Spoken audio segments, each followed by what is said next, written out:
Good morning, everyone, and welcome to another episode of Good Morning Soul. And today, I'm gonna be doing something a little bit different. I recently played a DLC of a game that I have already played. I already reviewed this game, actually.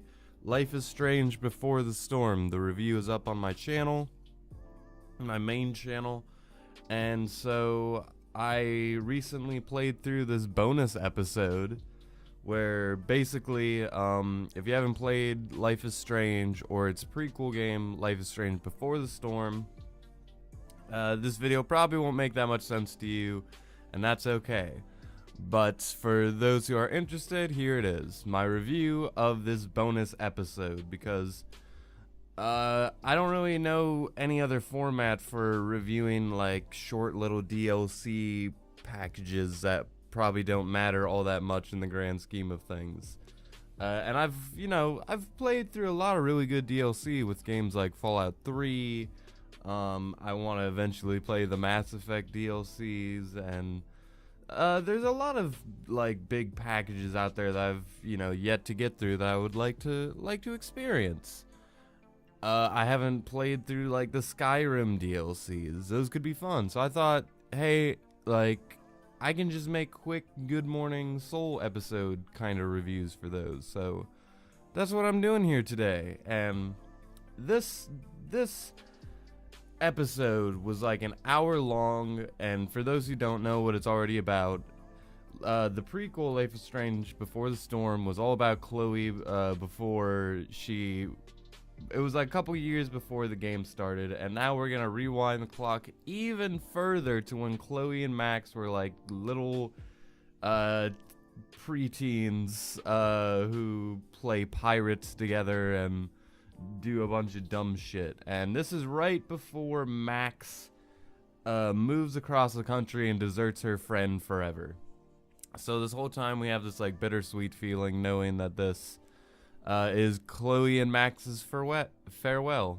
And it's also bittersweet because if you know anything about Life is Strange 2, it's not going to come out for a while, and when it does, it's going to feature a new cast of characters. So this is most likely the last time we'll see these characters, if at all, in a full game capacity. So if we do see them in Life is Strange 2, they'll make a cameo at best. Probably, I don't think they'll show up at all because, they're, one of the two characters is possibly dead, depending on how you played Life is Strange. That being said, so this episode, it's like an hour long. It's really just supposed to be like a one and done, sit down, kind of do it, you're done, that kind of playthrough. And they make it as entertaining as they can. I don't really like the fact that we play as Max, because it was weird, like, because I'm still playing Life. This is still the DLC for Before the Storm, where you play as Chloe the entire time. So I just thought it was really weird to switch over to Max again, especially since Max's headspace is so much different than Chloe's headspace. I've learned in Before the Storm, like, just clicking on random bullshit, the delivery and Chloe's attitude, it's a lot more accessible. And when Max is all the time just kind of like either beating herself up, or she's like just kind of being awkwardly like, oh, that's so cool, oh man, like she speaks so softly, and there's nothing wrong with that. But when you're in a dialogue heavy, pressing every, like, let's see what this item's about, let's see what this item's about, and you just hear her monologue time after time, it really starts to wear on you. And with Chloe, not a problem. So that's kind of a down. But at the same time,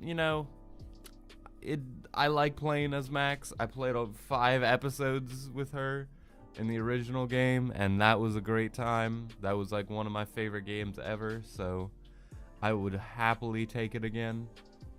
But yeah, I think I knew everything there was to expect from this. it was a very sad ending. You know, Max comes clean about the fact that, hey, I'm moving. And Chloe was kind of just like, yeah, I know, I overheard my parents, or something like that. And so it was kind of just like, oh, so we had this like really sweet short like thing where they pretend to be pirates and have this little adventure before the world comes crashing down. And God, it's so sad. If you've ever been a child, like when I was a kid, I had to move schools, and that was just as painful. And I've also had people who moved away from me. So I know both sides of that spectrum and how fucking sucky it is. That happened to me just yesterday. One of my best friends told me he was moving. It's a gut-wrenching feeling. It's kind of just like, well, fuck. There's sometimes nothing you can do about it. But anyway, back to the game. There was more of just kind of getting a third layer dimension of this house, Chloe's house, which seems to be like I don't know, like the hub world of Life is Strange, I swear, because we've now seen this house in alternate realities. We've seen this house in the normal, like, Life is Strange. We've seen the prequel version, and now we're seeing the 8-year-old version, which we already saw, like, a fake 8-year-old version. Which, by the way, this isn't really a spoiler, but it kind of is. If you've played the Life is Strange game, it's not a spoiler. But in the original game, you find out Chloe's dad died, and you go through this, like, dream world where you reenact how basically Chloe found out. And they kind of do that again here. So they kind of like retcon that a little bit, where now this is kind of like the definitive, no, she found out this day, like, and there's this whole funeral for him. Max leaves right after because she's a fucking bitch who deserts her friends on their father's funerals. That's not emotionally traumatizing at all. I wonder how Chloe turned out that way. But, yeah. Overall, I thought it was a fun, enjoyable episode. And, god damn it, I have to go to work soon, and I'm fucking falling asleep. I hate adulting. I don't want to do it. I just want to stay home and review fucking video games. But anyway, it was a fun episode. And I think that's gonna be it for the review. I will say that knowing that these characters may never be seen again in gaming, it's a sad feeling, but at the same time, I'm super excited for Life is Strange 2 and whatever they're gonna be doing there, and whatever game Don't Nod makes, the vampire game. I'm willing to check that out too. Anyway, guys, thank you for watching. I'll see you soon, and until next time, with that, I leave you. And no, I'm not going to give DLC scores. That feels weird to me. So until next time, with that, I leave you.